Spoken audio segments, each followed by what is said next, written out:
We set aside a few minutes most Sunday mornings to identify connections between unfulfilled Bible prophecy and current events. Fitty, too. Turmoil in the Middle East on account of the nation of Israel is the most compelling sign that we are in the last days. Israel's existence again as a nation is both a miracle and a fulfillment of many Old Testament prophecies. For example, in the book of Isaiah, we read, "Who has ever heard of such things? Who has ever seen like this? Can a country be born in a day, or a nation be brought forth in a moment? Yet no sooner is Zion in labor than she gives birth to her children." We, of course, apply that to the rebirth of the nation of Israel in their ancient homeland, which happened on a specific day in modern history, May 14, 1948. And so what Isaiah saw hundreds and hundreds of years ahead of time was fulfilled by the Jews. And there are many other prophecies that surround the nation of Israel. Now, the popular prophecy that almost everyone has at least heard something about, believer and unbeliever, is the mark of the beast. It's going to be something, probably a biometric something, by which people living through the future 7-year Great Tribulation will have to have in order to conduct all their business transactions, really to do anything at all in society. Just as interesting, if not more so, is what is called the image of the beast.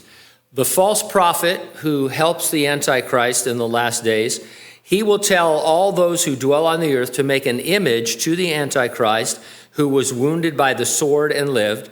He was granted power to give breath to the image of the beast, that the image of the beast would both speak and cause as many as would not worship the image to be killed.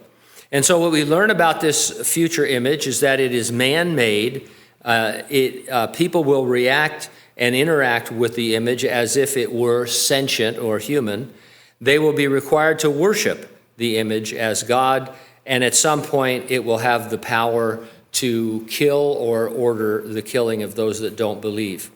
Something strikingly similar to that is happening right now. I read an article in the New York Post titled, "This Church Has an AI Jesus for Confession." By the way, I was watching Jim Gaffigan the other day, and he was talking about AI, and he said for years he thought it was Al, because AI, get it? The L? Yeah. I would get confused, is that an L or is that an I? We'll start calling AIL. How's that? Anyway, just in case artificial intelligence hasn't been taking on enough jobs lately, now it's replacing the Almighty God. A church in Switzerland is now using an AI hologram of Jesus to hear confessions from Catholic worshipers, as seen in a wild viral video. "I was surprised it was so easy, and though it's a machine, it gave me great advice," one awestruck worshiper told DW News while describing their experience with the Sermonator located at St. Peter's Church in Lucerne. Now Gene told me how to pronounce this. I'm going to try. Deus en Machina. Macarena? No, anyway. The futuristic shrine features a confessional booth with a screen displaying the face of Jesus through the grate. How many of you have been to Roman Catholic confession? I won't hold it. I have many times, and it's creepy, right? I mean, I don't know. I don't mean that in a mean way, but you sit there, somebody else is sharing their confession, and you hear this,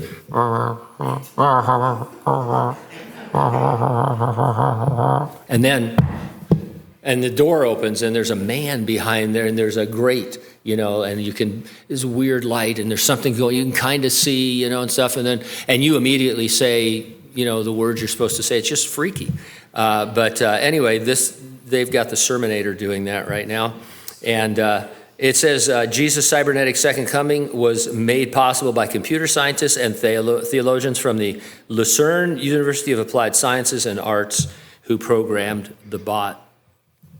The author thinks it's all fun and games. You caught that with Sermonator and cybernetic second coming. Now listen, it's a man-made thing that people are interacting with as if it were sentient, and it is involved right now with an aspect of worship in the Roman Church. Can it kill? Well, not now, but we know that AI can kill and will if it's programmed to do that, and maybe will do if not programmed. And so it bears some resemblance to what we see predicted in the future tribulation. And I think a couple of weeks ago we talked to you about how Bill Gates is pushing for a new global religion based on AI that all people can worship at once.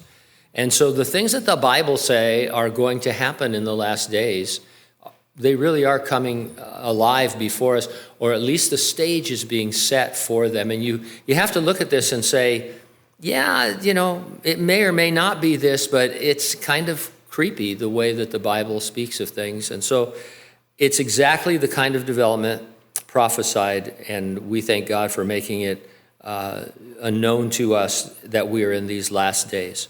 Now, Jesus promised to resurrect and rapture his church. He said he'd do it prior to the second coming and before the time of great tribulation that was coming on the whole earth. We will not see the revealing of the Antichrist. There's a movement in the Christian church right now. People seem excited to be here for the Great Tribulation, but doctrinally we don't see that. There's no reason to change what we believe. They just are pushing for that. And so the rapture and the resurrection, they're imminent, can happen any time with nothing intervening. And so we ask, are you ready for the rapture? If not, get ready and stay ready and keep looking up, because ready or not, Jesus is coming.